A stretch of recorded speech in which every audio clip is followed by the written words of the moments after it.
You're listening to the Sensuality Project podcast, where the messiness of real life gets sexy, hosted by Stacey Herrera.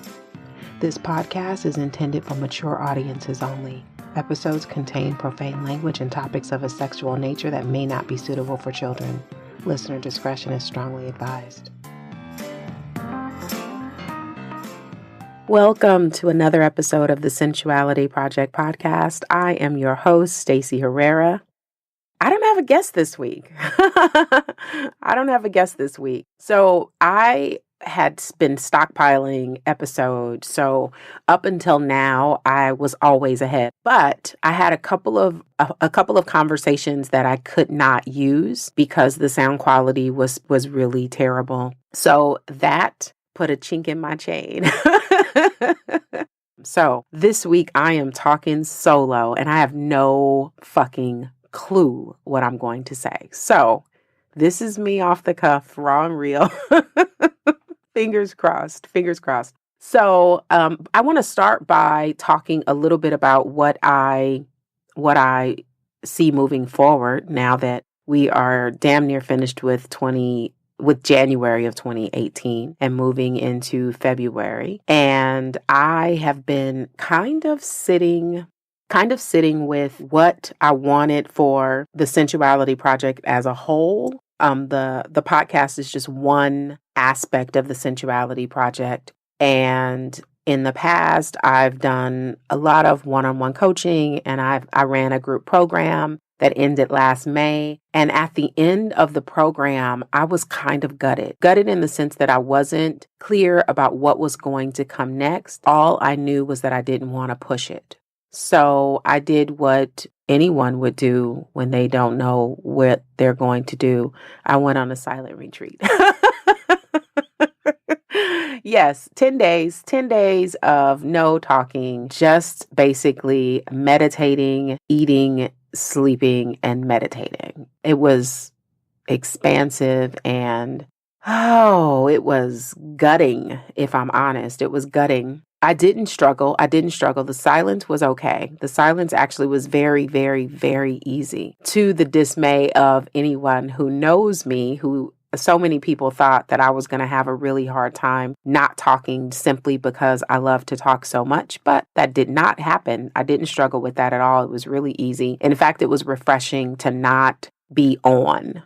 It was very refreshing to not be on, that I was allowed to just be without any face. I didn't have to put on a face every day. And I don't know if I had perceived myself as doing that before, but I didn't have to do that. I didn't have to pretend I was okay. I didn't have to accommodate anyone's feelings. I didn't have to help anybody maneuver the terrain of their emotions. I didn't have to teach anybody how to treat me. It was like all these things I didn't have to do.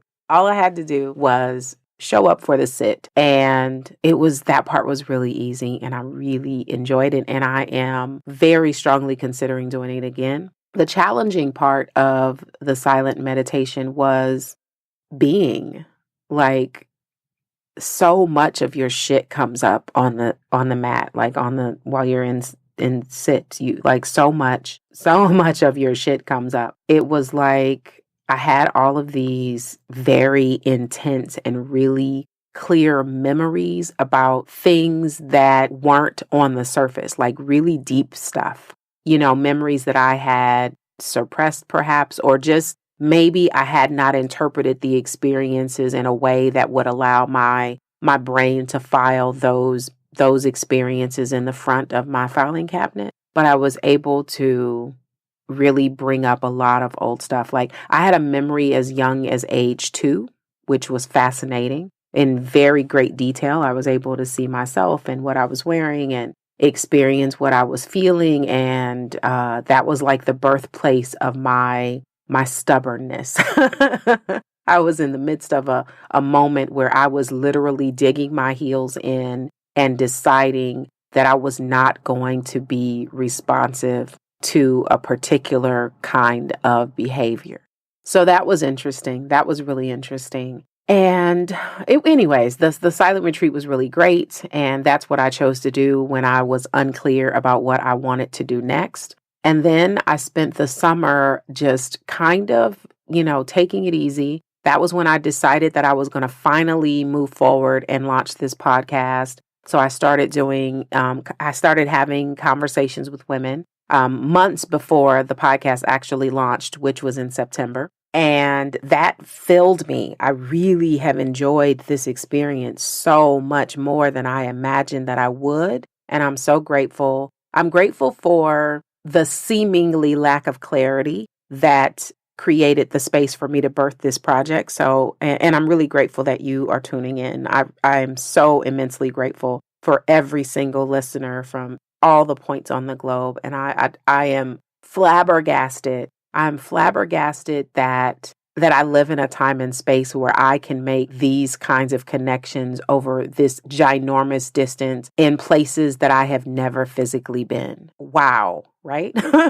Wow. So I'm grateful for that. And the one thing that I have been really sure about that that I've now found myself procrastinating and resisting is building another community. You may or may not have been part of the community that I had on Facebook that I closed last year, right around the time when I started to feel fuzzy. I knew that I didn't want to continue that particular community because I could not create the vision that I had envisioned for it. And while it was beautiful, it was a really amazing space for women to commune and have conversations. The one thing that I thought was brilliant about the community is that it did not rely on me to facilitate conversations, which is exactly what I wanted. I wanted it to be an organic experience where everyone felt like it was safe for them to share whatever was happening for them,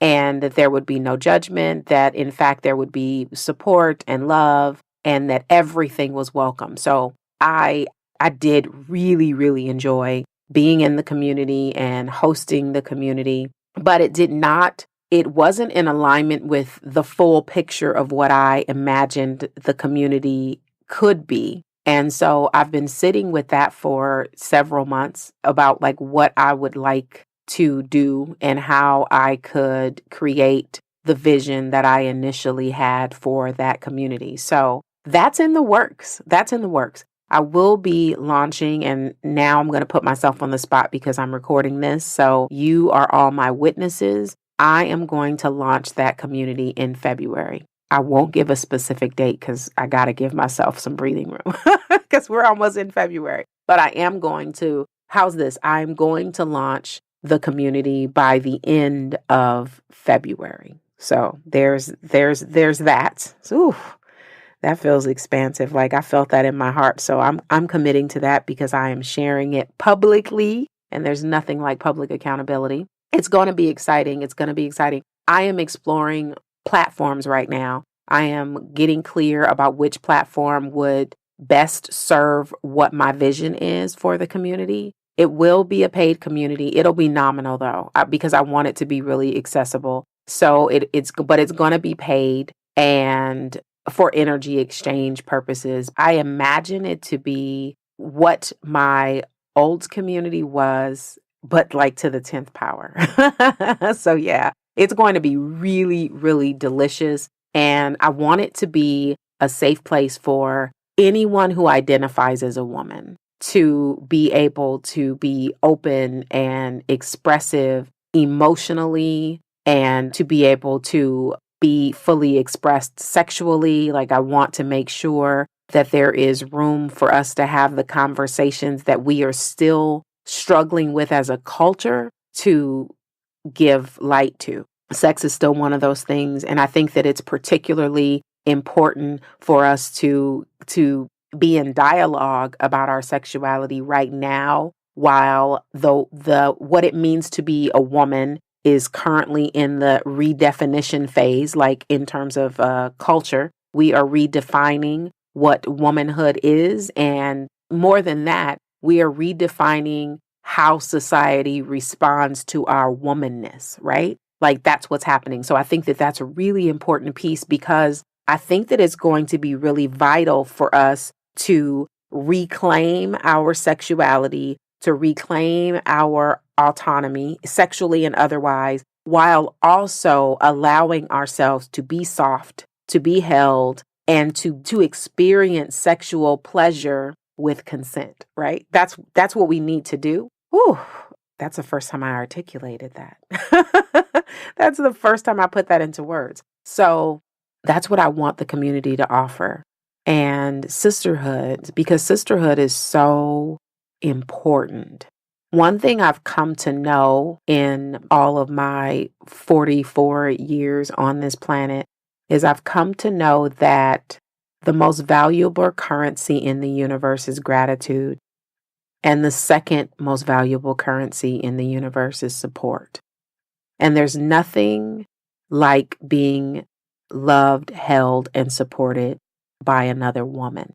And the reason that that is really important to us as women is because we all come from women. And when we commune with one another, we are essentially returning home to ourselves. Another woman can be a great reflection of your brilliance, of your magnificence, of your enoughness, of your muchness. Like other women reflect that. And I think that we've kind of given ourselves a bad rap. And I believe we have given ourselves a bad rap around the idea that it's hard for women to be friends or hard for women to support one another. I think that it is natural to have conflict sometimes. In fact, conflict can be really healthy, but we have to get better at how we disagree. And that's true in our sisterhood friendships, in our romantic relationships. It's true in the workplace. It's true in our familial connections. We just need to get better at disagreeing, which is okay. But, when you are in relationship with another woman, you expand your own capacity to hold and be held. So it's a very intimate experience. And in fact, the last couple of days, I've had some emotional turbulence, and I have been sitting in that. And when you are in the space, you instinctively know which of your sister friends can hold space for what you are experiencing. And I'm really, really grateful to have several women that I can go to and be with in certain circumstances. So one of my sister friends who is by far the most popular guest I've ever had on this podcast, because she always shows up in my conversations with other people. So look, just in last week's episode, she sent me a text and like, "Are you talking about me?"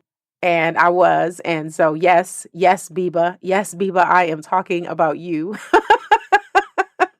I am talking about my good friend Biba Ata. She actually, last week, I did a healing session with her that was so expansive and uncomfortable and revealing. I saw some stuff that that I had never given any weight to. And she helped me to connect some dots that I had never connected before. So she's amazing. But this week I've had some emotional turbulence, and she held space for me beautifully. And this is where sisterhood like gets kicked up a notch. So I'm like talking to her about my shit.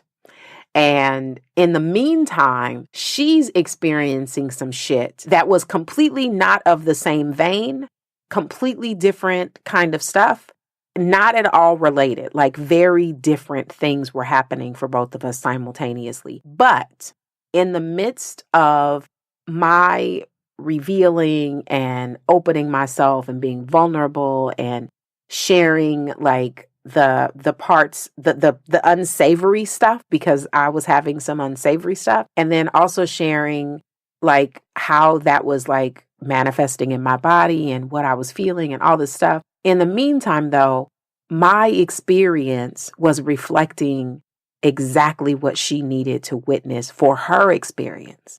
Like, no, I mean, it was crazy. The synchronicity was just fucking redonkulous. It was crazy. And at the end, we're like, oh my God, like we live in such an intentional community. Yeah, that too. We live in such an intentional universe where in any given moment, you will always get exactly what you need, always, without exception. And this is where we have to be mindful, and this is why we have to stay in the room, because you'll always get exactly what you need, but unless you're in the room, you won't recognize that you're receiving it. Like, yeah. So we both were in the room. We both were in the room. We both recognized what we were in receipt of. We both recognized that we were a reflection of one another. We both recognized that we were able to hold space for the other to reveal tender truth. And it was just expansive. And this is all happening. Like I said, we're having two different experiences, all happening simultaneously, and we're on opposite coasts. She's in Philly, I'm in California, right? Crazy. But that's how the universe works. So I want the community to help facilitate connections like that. And I also want us to be able to heal with one another and reflect back, truth, and with grace, to dig in and be with the grit and the discomfort, while also peeling back layers, revealing ourselves, shedding our images, giving ourselves permission to be without trying and forcing and pushing, creating space for us to allow, getting really, really good at receiving. Hello. Getting really good at receiving. I am still working on that my damn self. It's an ongoing project. But being good at receiving is so important. And I want the community to be able to provide those things. So that's coming. That's coming. And let's see what else. I am still unclear about what the rest of what the rest of the Sensuality Project is going to look like. I do know that a retreat is coming. I do know that. I do know that. Look, I can feel, I'm really rooted in that one because I could feel the wholeness of it when I say it out loud. So there is a retreat coming, and it's going to be delicious. And I am excited. I haven't selected a venue yet, but it will be intimate. So it'll be, for a small number of women, because I really want to make sure that I am creating experiences that allow every woman to feel seen, heard, witnessed, basically. I want every woman to feel witnessed, but I want every woman to feel like it's a safe space for her to come undone. So that's coming. That's coming. Exciting. I'm excited. So the Sensuality Project is just, it's my life work. It is. It's my life's work, and it means so much to me. So I am committed. I'm committed, and I'm committed to evolving as it evolves. I am not tethered at all to what it looks like, which is why I've given myself this space to allow it to unfold in this way, which I'm really grateful that I have matured to the place of not feeling like I have to push something, that I can just allow. It's like labor. We could push from the beginning, the water breaks, but that would be really, really painful.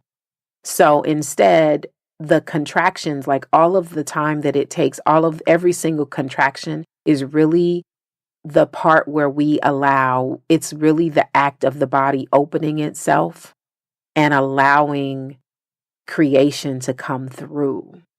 So we can practice that in every area and every aspect of our lives if we give ourselves permission to. And I'm committed to helping women to do just that, to give themselves permission to open, to blossom, to come undone. So that. Let's see, what else? Oh, the other thing that's been keeping me so busy is last year I started a baking company with my sister and my cousin, and it took off really quickly, and that's exciting. That's exciting. We're still not officially official yet, but it's going really, really, really well. And I'm really excited. And there's so much growth and expansion that is coming, that is happening, that's been happening, and there's more to come. So I'm really excited about that. once we are officially official, I'm going to probably share more about that. Maybe there'll be some commercial spots or something. I don't know. We'll see what happens. But anyways, because I'd like for you to have an opportunity to buy some of our cookies too. So we'll see how that goes. I'll keep you posted. What else? I'm not too up to date on what's happening in the world right now, aside from, the Oscar nominations are out, and,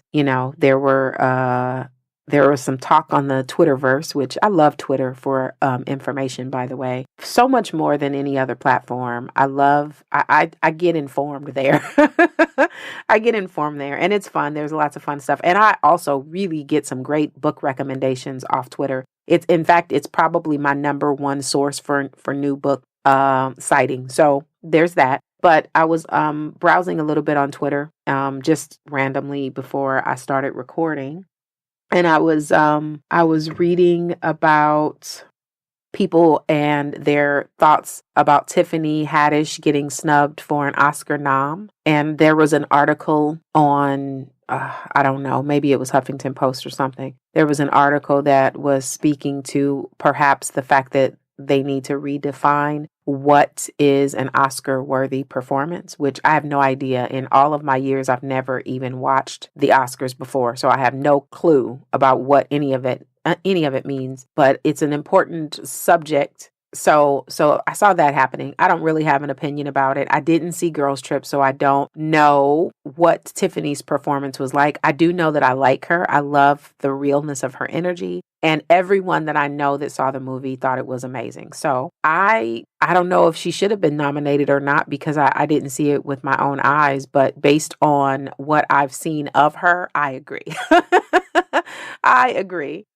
What else have I been paying attention to? I'm reading a really great book right now.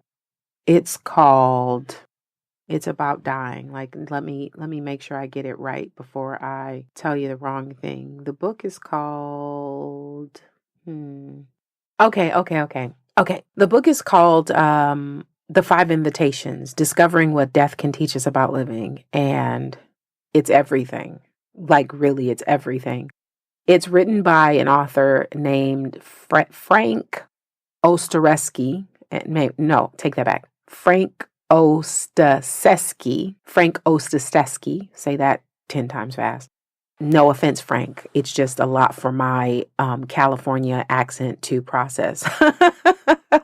Frank Ostaseski, and it's really beautifully written.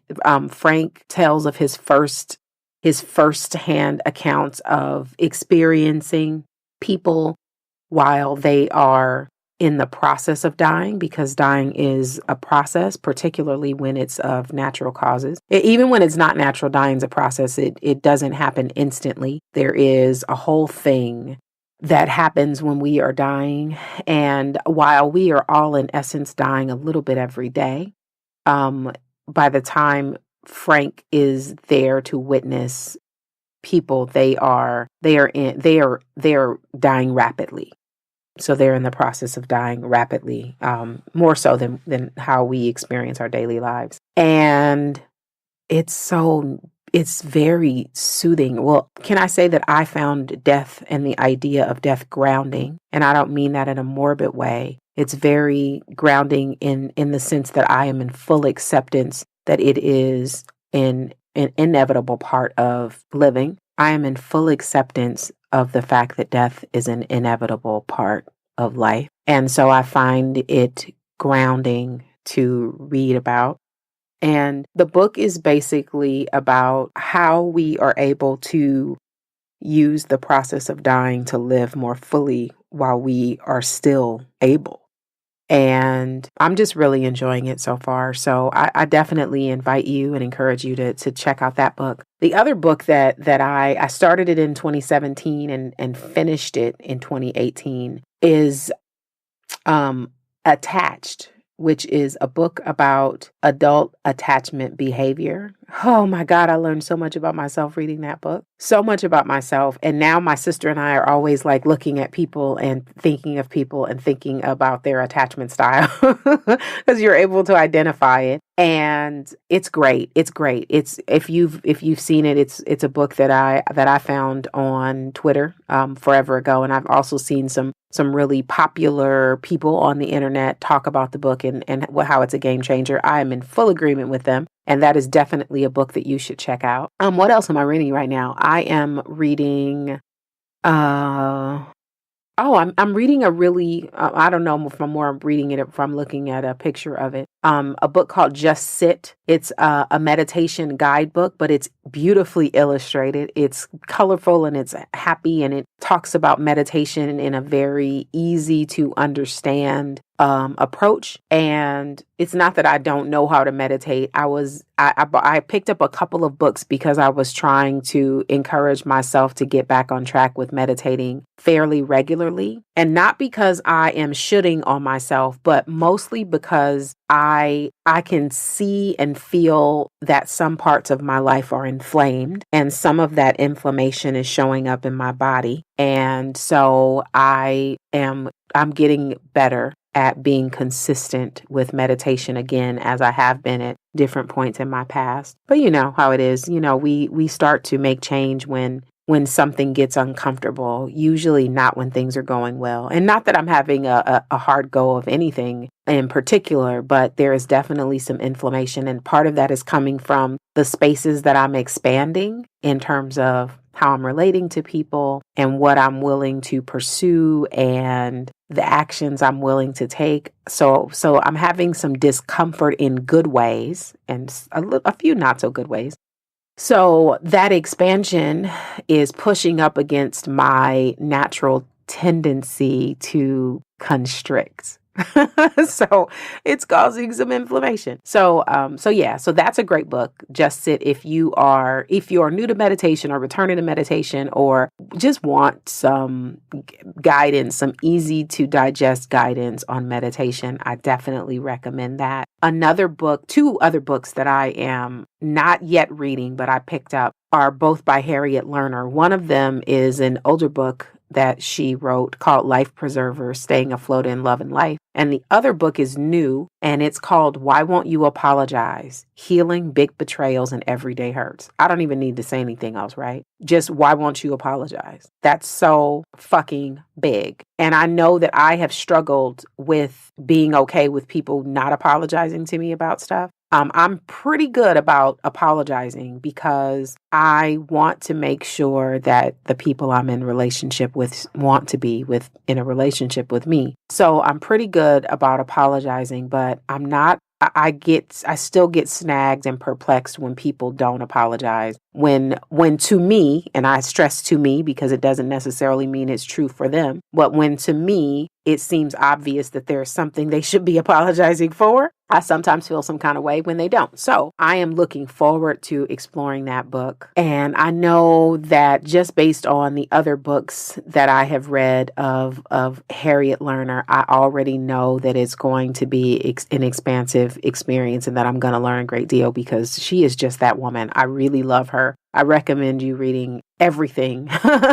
Read everything that she's ever written because she's really great about peeling back the layers in the areas that it seems like we all are sensitive to and in. So yeah, Harriet Lerner is the bee's knees.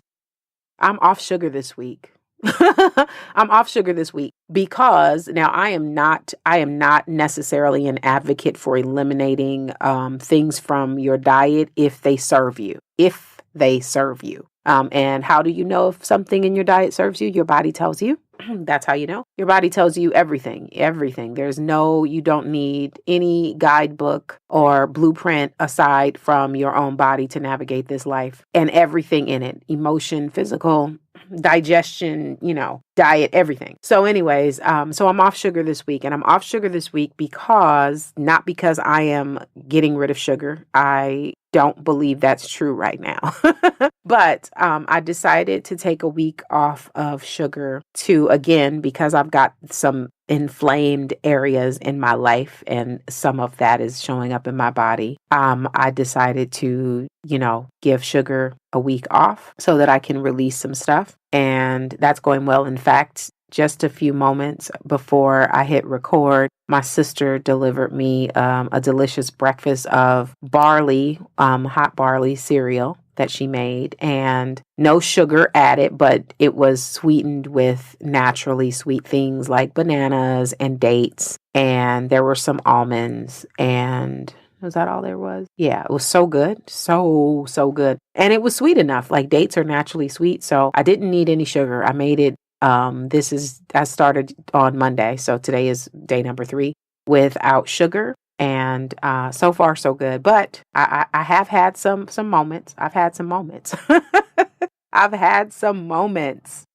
I had a moment last night. I was making a hot toddy with cardamom tea, with a little bit of creamer and a splash of brandy. And oh, how I wanted some sugar in there. But I didn't.